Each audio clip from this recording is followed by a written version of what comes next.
এটি হচ্ছে এইচএসসি 2025-এর হিসাব বিজ্ঞান দ্বিতীয় পত্রের সাজেশন।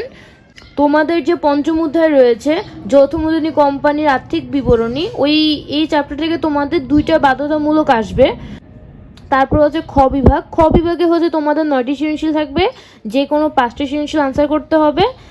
আর এই খ বিভাগের জন্য 5টা সৃজনশীল আনসার করার জন্য আমি তোমাদেরকে এই 3টা চ্যাপ্টার ভালো করে দেখতে বলবো শুধুমাত্র। একটা হচ্ছে চতুর্থ অধ্যায়, ষষ্ঠ অধ্যায় এবং অষ্টম অধ্যায়। তো চতুর্থ অধ্যায় হচ্ছে যৌথ মূলধনী কোম্পানির মূলধন, যেখান থেকে তোমাদের 2টা সৃজনশীল অবশ্যই থাকবে।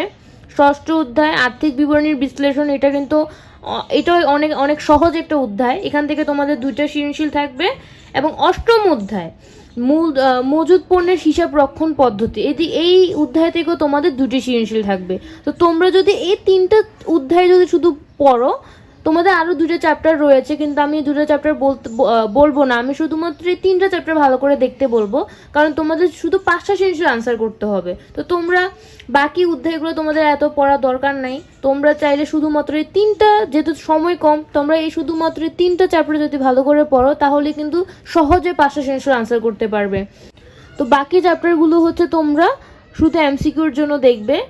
তো আর যদি বোর্ড কোশ্চেন সমাধানের জন্য বলি, সেক্ষেত্রে তারপর হচ্ছে তোমরা কোন কোন সালের বোর্ড কোশ্চেনগুলো সলভ করবে।